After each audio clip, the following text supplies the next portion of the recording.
Majo John Madden in Boca del Rio, Mexico.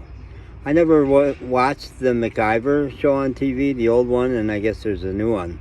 But my friend Eric Freeman, homeless black guy who lived with me for a couple months and became one of my most important friends ever, taught me the MacGyver principle. He'd say, I'm going to put on my MacGyver hat here, which meant if I don't have the right tool, I'm going to find something around that'll do what I need to get done. And I was just toasting the guy out here who's putting tarps, this guy out here is putting homemade tarps.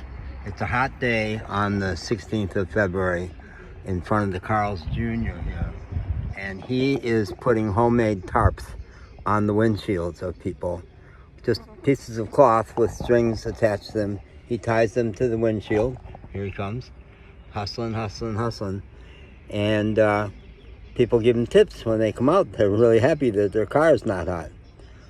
So that's just a great thing. And I'm realizing you love what you are. That if you appreciate it out there, you've got it inside of you. And I've developed that in 4 years on the road. I've been traveling on a Social Security check, which never lasts through the month, especially if I have car repairs, which in Mexico I've had incredible car repairs in my 24-year-old now Dodge Ram camper van. So I'm poor. One of the resourceful tools I use is tobacco. Now the middle class in the U.S. and the whole structure of the CDC and the health establishment in the U.S. hates tobacco. But they have thrown the baby out with the bathwater because the natives knew that tobacco was a sacred herb. My macrobiotic friends lived super rigid diets, macrobiotic diets, and most of them smoke, at least a little bit of the time. And when I said, well, how can you do that when you're being so healthy? They'd say, tobacco is yang. If you get too overextended, too expanded, tobacco will get you back in your body. And I'm a super expansive, big picture guy, creative, visionary, creating 3,000 videos in my iPhone.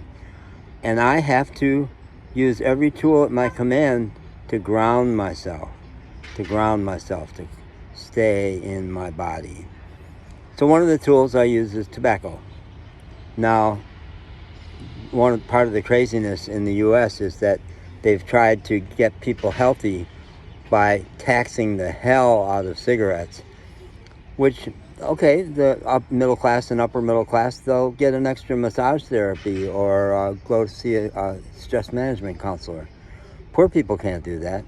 So poor people continue to smoke. And now in the U.S., and pretty much in Mexico too, smoking is a poor person's, a working class tool. They don't have their Chardonnay, you know, and they can't. You pretty well can afford tequila down here because it's dirt cheap, but cheaper than beer, a lot cheaper than beer. But yeah, so they use tobacco, and I use tobacco, and in the U.S. I used American spirits, but they're super expensive.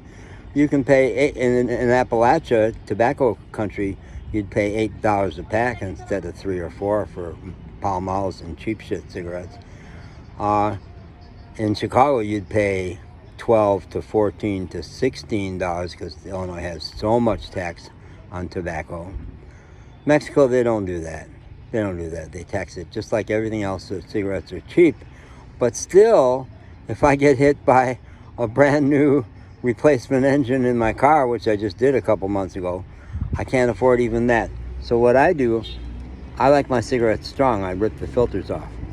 And it's both ecological and economical for me to save what's left, to not throw it on the ground. I don't like to do that. Now that biodegrades a lot faster because there's no filter. I never throw the filters on the ground, but I keep them.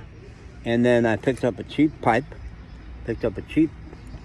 lovely little pipe at the Soriana Mall over there.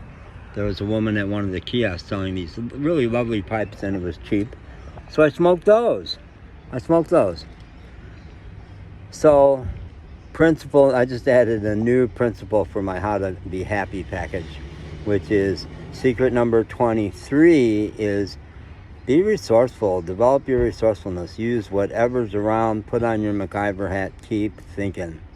And I used to be an intellectual writer and thinker, talker, but 4 years on the road in a car that breaks down all the time and without much in the way of tools and never having been handy, I've developed it. When someone else works on my car, I know what's wrong with that engine better than mechanics usually do because I've had to. What's happening here?